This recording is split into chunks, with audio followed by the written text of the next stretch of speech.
Assalamualaikum warahmatullahi wabarakatuh. A'udzu billahi minasyaitonir rajim. Bismillahirrahmanirrahim. Alhamdulillahilladzi anzala ala 'abdihil kitaba wa lam yaj'al lahu 'iwaja qayyiman liyundzira ba'san syadidan min ladunhu wa yubashshiral mu'minina alladzina ya'maluna shalihati anna lahum ajran hasana. Asyhadu an la ilaha illallah wahdahu la syarikalah wa asyhadu anna Muhammadan abduhu wa rasuluhu la nabiyya ba'dah. Pemirsa dan pendengar yang dirahmati oleh Allah, kajian untuk Madrasah Perempuan kali ini tentang perempuan dan jihad di jalan Allah.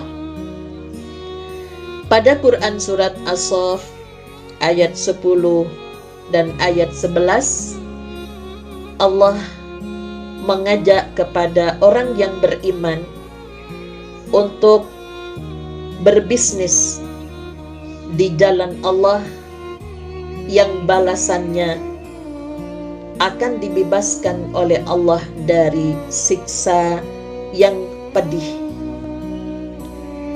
Adapun bisnis yang ditawarkan oleh Allah pada ayat 11 surat As-Saff, tu'minuna billahi wa rasulihi wa tujahiduna fi sabilillahi bi amwalikum wa anfusikum dzalikum khairul lakum in kuntum ta'lamun. Yaitu kamu beriman kepada Allah dan Rasulnya dan berjihad di jalan Allah dengan harta dan jiwamu, itulah yang lebih baik bagi kamu jika kamu mengetahui.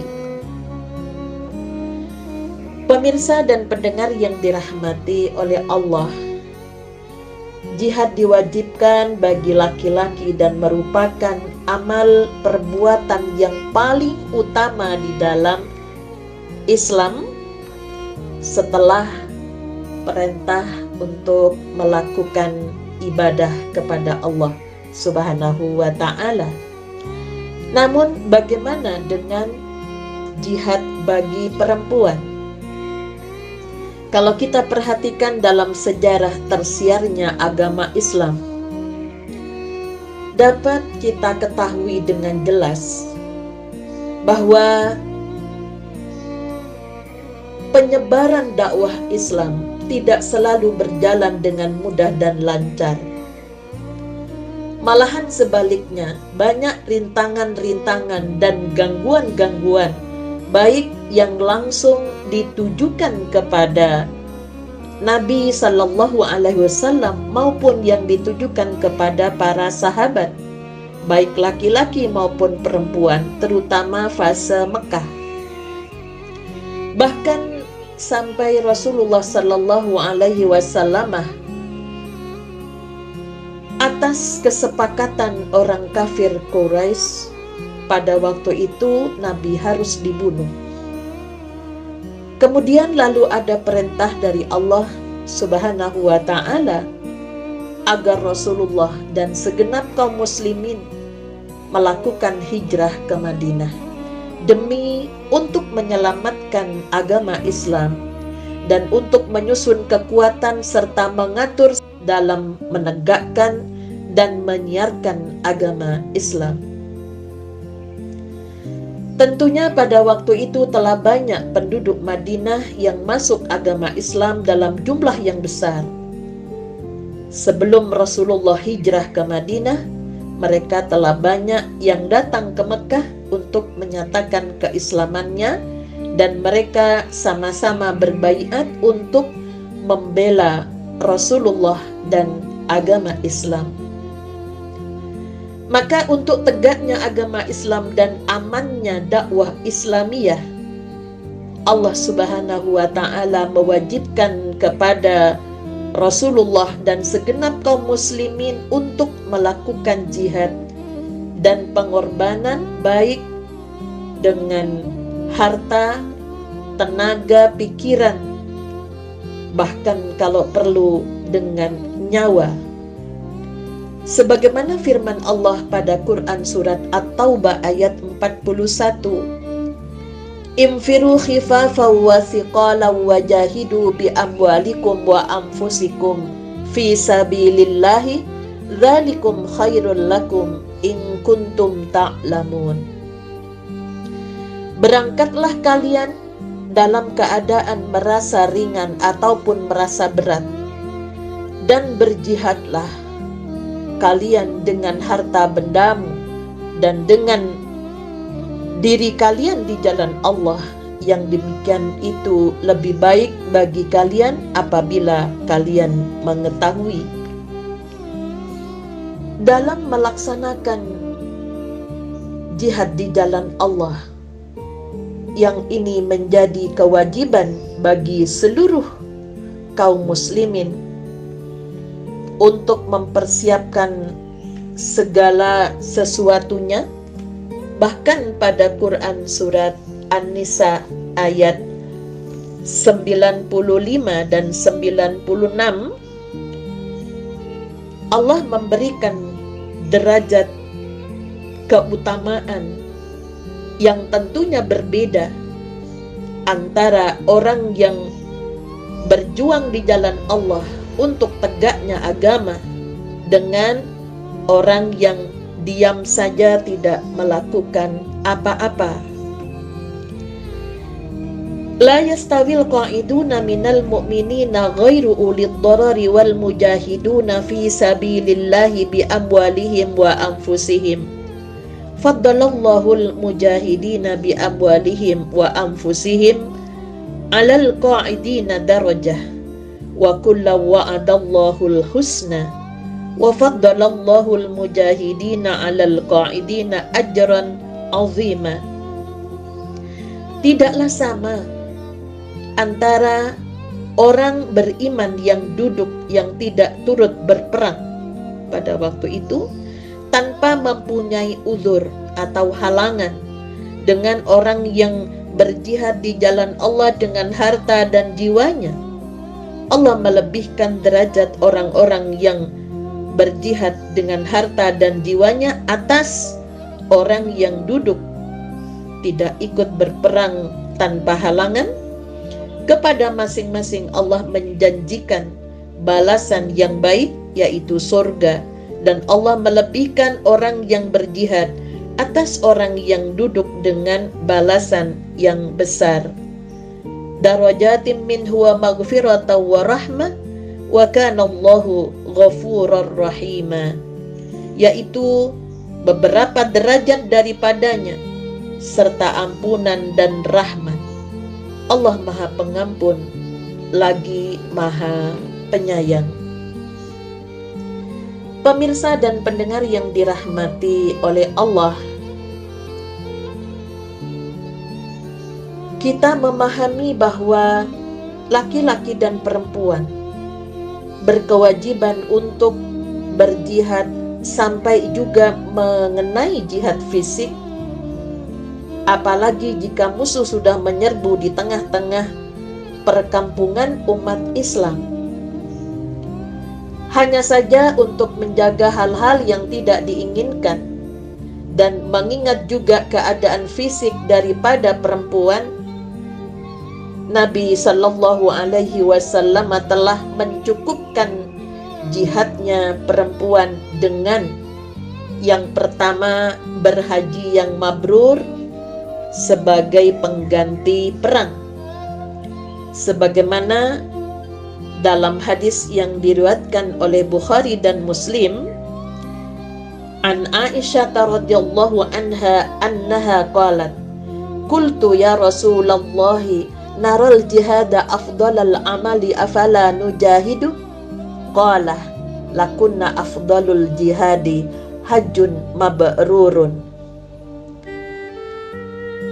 Dari Aisyah radhiyallahu anha berkata, aku telah bertanya, wahai Rasulullah, kami mengetahui bahwa jihad itu adalah sebaik-baik amal.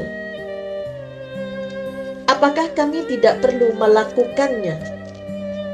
Nabi menjawab, bagi kamu mempunyai sendiri jihad yang lebih utama, yaitu haji yang mabrur.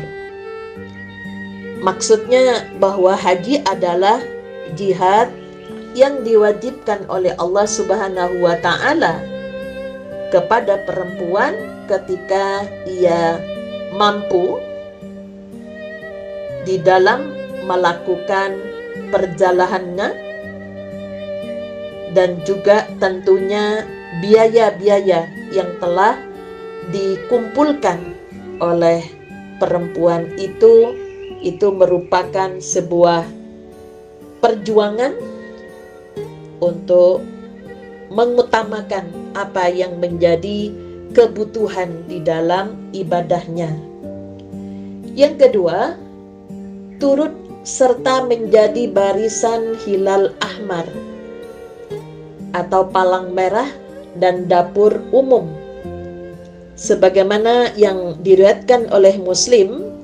An Anasin radhiyallahu anhu kana Rasulullah sallallahu alaihi wasallam yaghzu bi ummi Sulaimin wa niswatin minal ansari yasqinal ma'a wa yudawinal jurha. Daripada Anas radhiyallahu an berkata, Rasulullah sallallahu alaihi wasallam berperang diikuti oleh Ummu Sulaim dan beberapa perempuan Ansor. Mereka sama membagikan air untuk minum dan mengobati orang-orang yang luka. Hadis ini diriwayatkan oleh Muslim. Yang ketiga, turut membantu orang laki-laki dengan menggembirakan dan memberikan semangat untuk berperang. Dan dalam situasi yang mendesak dan sangat kritis serta terpaksa ikut pula berperang dengan senjata. Sebagaimana hal ini yang dijelaskan di dalam hadis wa fi Muslimin an Anasin anna Umma Sulaimin ittakhadat hanjaran yauma Hunainin faqalat ittakhadtu indana minni ahadum minal musyrikina bakartu batnahu. Di dalam hadis yang diriwayatkan oleh Muslim dari Anas bahwasanya Ummu Sulaim membawa belati pada waktu itu perang Hunain, dan ia berkata, aku telah membuat ini, kalau ada orang musyrik yang mendekati aku, akan aku robek perutnya. Pemirsa dan pendengar yang dirahmati oleh Allah, adapun keikutsertaan perempuan di masa Rasulullah dan masa sahabat, kita bisa mengambil pelajaran dari istri-istri Rasulullah yang mereka secara bergantian dengan diundi untuk keadilan senantiasa mendampingi Rasulullah ketika berangkat ke medan perang. Kemudian Ummu Haram, istri Ubadah bin Samit, ikut pada peperangan di laut yang pertama kali dilakukan umat Islam.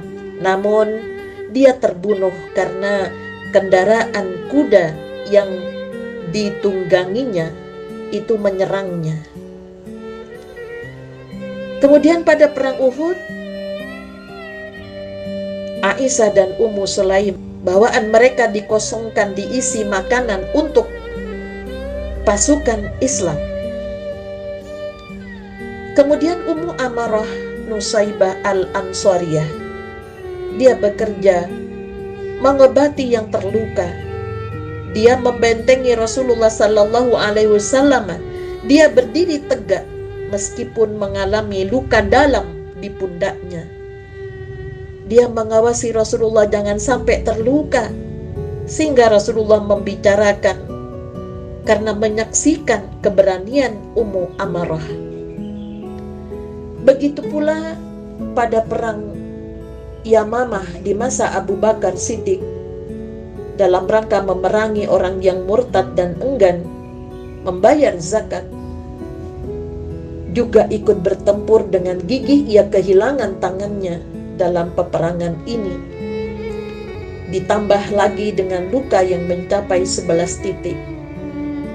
Di samping itu, putranya Habib bin Zaid bin Asim gugur sebagai seorang syahid dalam peperang ini karena Musailamah mencincangnya dengan memotong kedua tangan dan kakinya. Kemudian Ummu Hani menjadi penjamin tentara pada Fathul Mekah yang sudah masuk Islam. Dan pada perang Khaybar ada 6 perempuan tercatat bergabung dalam barisan tentara Islam. Sehingga Rasulullah menanyakan, untuk apa kalian keluar? Atas izin siapa kalian keluar?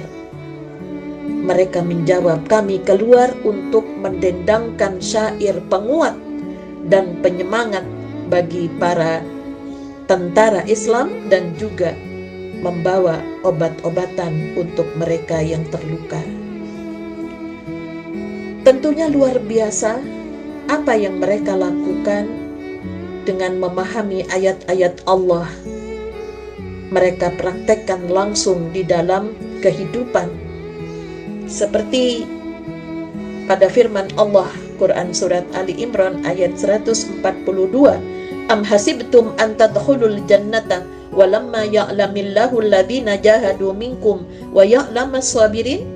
Apakah kamu mengira bahwa kamu akan masuk surga padahal belum nyata bagi Allah orang yang berjihad di antara kamu dan belum nyata orang-orang yang sabar. Sehingga di dalam berjuang menegakkan agama Allah itu diperlukan kesabaran dalam semua hal.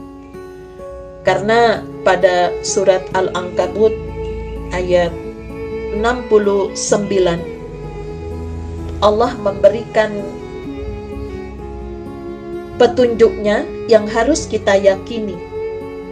Walladzina jahadu fina lanahdiyannahum subulana wa innallaha lama'al muhsinin. Dan orang-orang yang berjihad untuk mencari keridaan kami, kami akan tunjukkan kepada mereka jalan-jalan kami, dan sungguh Allah beserta orang-orang yang berbuat baik.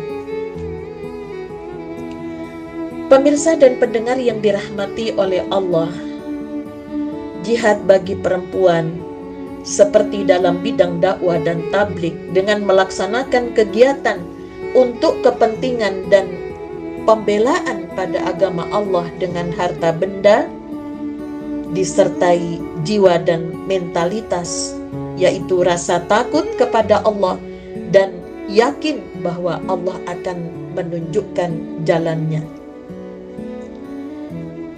Akhir-akhir ini gerakan perempuan di bidang keilmuan, ekonomi, dengan banyaknya perempuan yang sudah menempuh jenjang pendidikan yang lebih tinggi dan juga melakukan pelatihan-pelatihan dalam rangka memerangi kebodohan, kemiskinan, dan ketertinggalan.